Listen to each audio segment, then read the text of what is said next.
Hello and welcome to my channel. If it's your first time here, thank you for clicking. And if it's not, then welcome back. Today's video is going to be on tattoos again. And in this video, we're going to be looking at two different types of tattooing. The first one is going to be about traditional tattoos and the controversy of what people think when people have tattoos in certain places. Is it okay for your tattoo artist to say, I am not doing your first ever tattoo on your hand, face, or neck? So let's listen to what a tattoo artist says about this. It's a tattooing red flag for you. Like when you see it, you're like, run away. This whole movement about the hand tattoos, neck tattoos, face tattoos, and not a single tattoo anywhere else, I can't even have a conversation with you. I can't, because the fact that you comprehend being tattooed or being associated with being tattooed or the tattoo culture, and you don't have enough right experience, right, in getting tattooed, but you are in a position to just have a job stopper like that, like I'm good. I'm all the way good. Yeah. That video was placed on TikTok, and as you can imagine, there were varying comments. Some people said, what right have you got to tell me where to have a tattoo? Other people said, yes, he's right, and there's no way I would do a tattoo, the first one on the face, hands, or neck. And what I want to know is, what do you think about what he said? Now, you might want to wait to answer that to listen to what I've got to say. So make your choice now or wait. My attitude to that is, I don't feel for your first tattoo that you should have it on your hands, face, or neck. Now, hear me out, because I've got reasons for thinking that. And it's not just because it's a job stopper, although that is a massive one. If you have never had a tattoo before, you have got no idea what your pain threshold is. Having tattoos on your hand, neck, and face are extremely painful.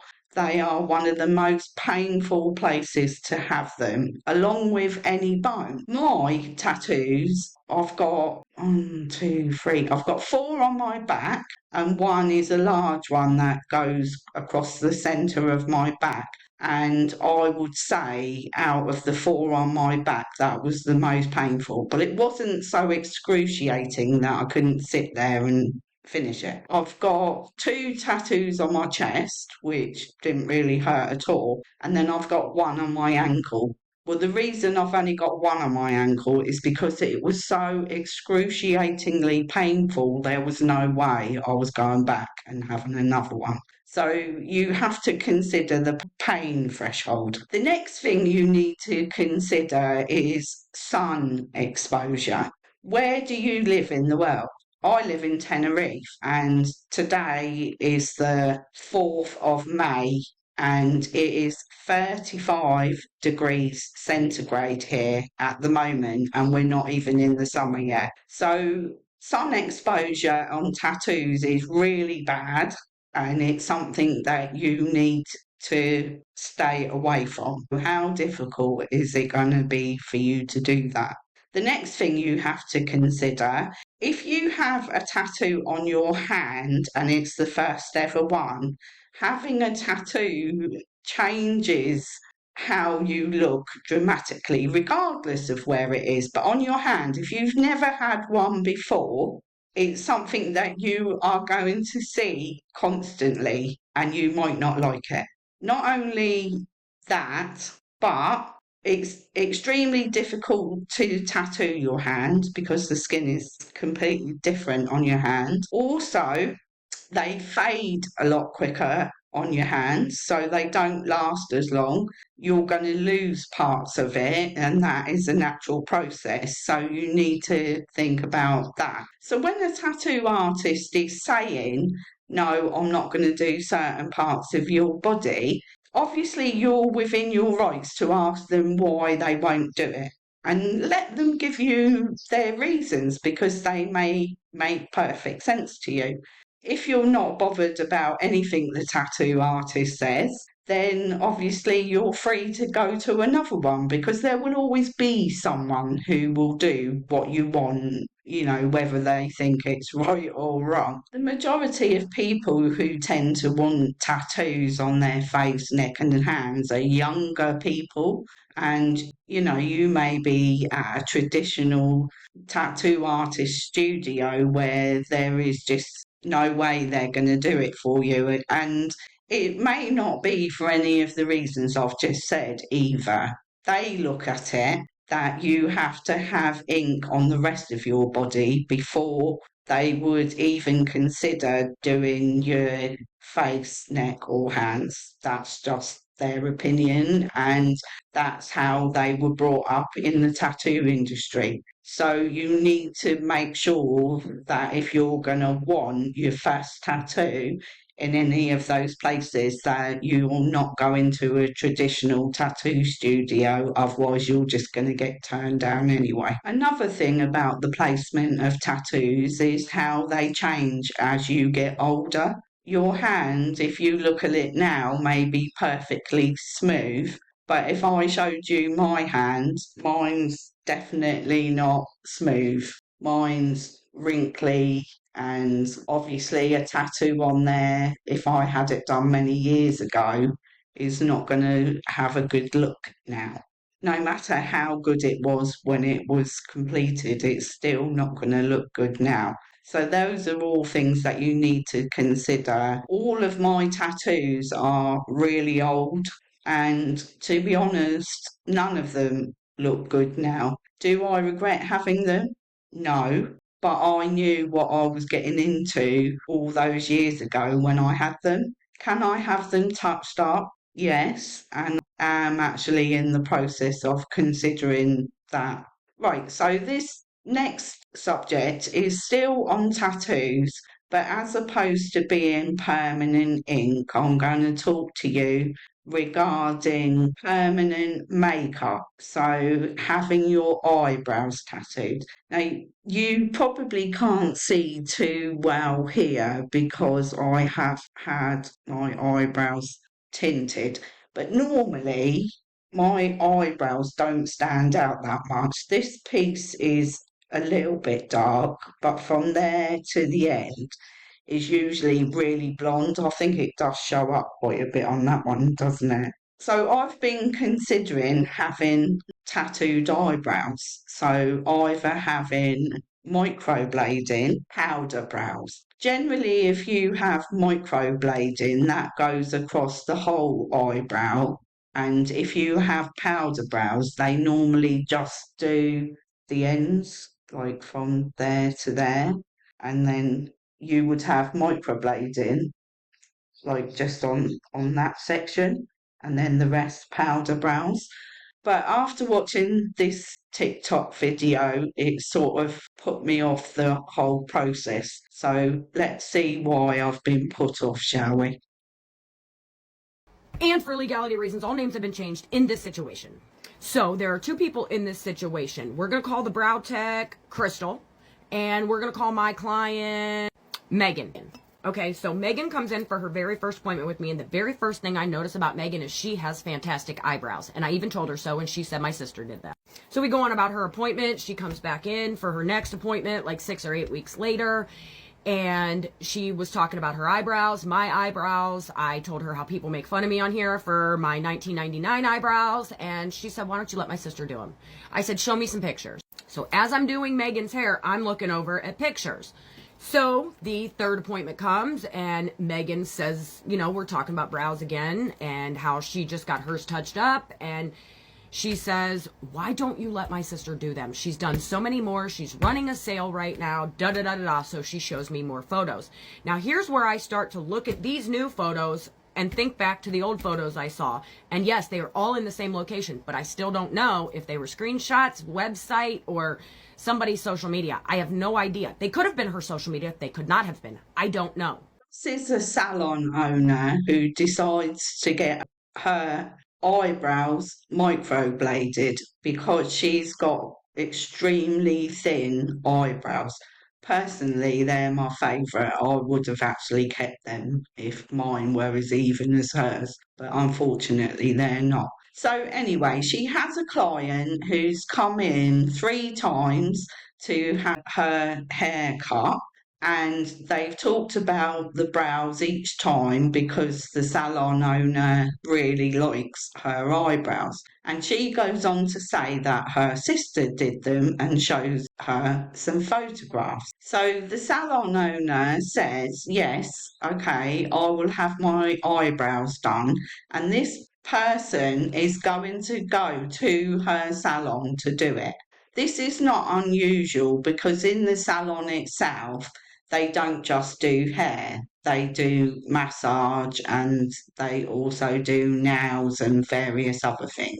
The only thing they don't do is eyebrows. So the salon owner doesn't think this is strange. On the Saturday, the salon owner is running a little bit behind, and the artist and her sister turn up to do the eyebrows. So the first mistake, she pays this person before she's even started.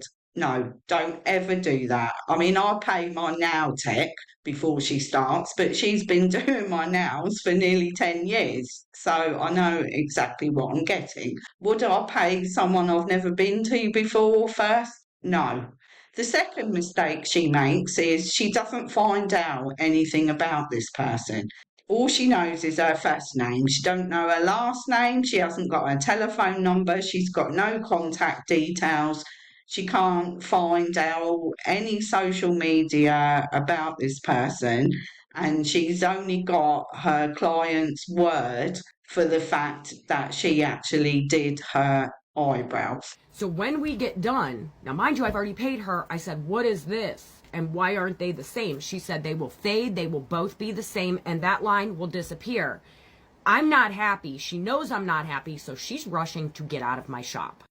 Looking at your finished brows, I can understand why she's rushing to get out of your shop because she has seriously messed up. Yes, people's eyebrows are not exactly the same, mine aren't exactly the same, but when you're having a tattoo procedure, you would expect them to look more like each other, in my personal opinion. And obviously, she's messed up because you've got that extra line under your brow, which is not attached to anything. So, in my opinion, she should have there and then said, look, I'm really sorry, I've messed up. I'll give you some of your money back. But she doesn't do that, does she? No, she runs out of your shop with all of the money, and then the problems really begin. That's when I immediately text my friend down the street that owns another shop, and she gets me hooked up with my new brow girl. The new brow girl was able to get me in Monday. Now, Sunday, Monday, and Tuesday, I am trying to text my client to get her sister's information, a social media, a last name, a phone number, a something. Again, I am the purple. Megan is the green. What is it? What outcome is it that you're looking for? You're not getting your money back. I'm not giving you my sister's phone number. What is it you're trying to achieve here? I said, I don't even want my money back at this point. I just don't want her doing this to somebody else's face worse than she's done mine. Megan says, leave me alone. You're not getting nothing from me. If you keep harassing me, I'm going to go leave reviews for your business. Best wishes and good luck with your eyebrows. Keep harassing me and I'll call the cops.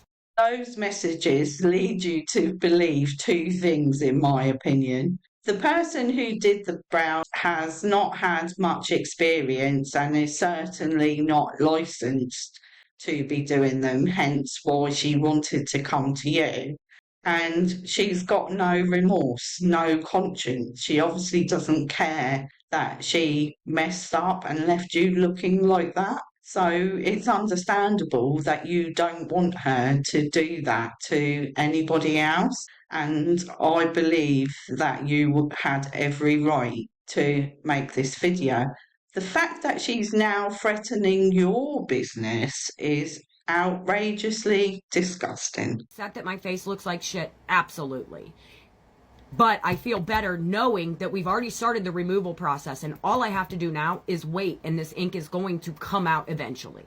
Could take one more service, could take two more. I don't care, but I know that it's going to go away. I don't want this happening to anyone else. I don't even care about the money. Like, I feel like it's a lesson learned, you know? But I have to protect my business, and if she starts leaving a ton of negative reviews for my business, then The client was really upset when she saw the brows, quite rightly so. And now she's had to get someone else to sort them out by doing saline removal, which is where they tattoo saline into the work that's already been done. That is extremely painful. It peels, scabs, and bleeds a lot, so it always looks worse before it looks better. It can take up to 8 weeks to heal, and then that will tell you if you need to have it done again. So really think about all of these factors before you go and have this procedure done, because you may not only be paying up to $1,000 to get your eyebrows done in the first place, but you could even be paying up to 4 times that amount to get them corrected. Yeah, so my advice is to find a good tattoo artist who you know is licensed, go to their shop, speak to other people that have had it done, and do research before going for this procedure. Well, I hope you've enjoyed the video. If you have, please give it a thumbs up, subscribe to my channel, and I'll see you on the next video. Ta-ta for now!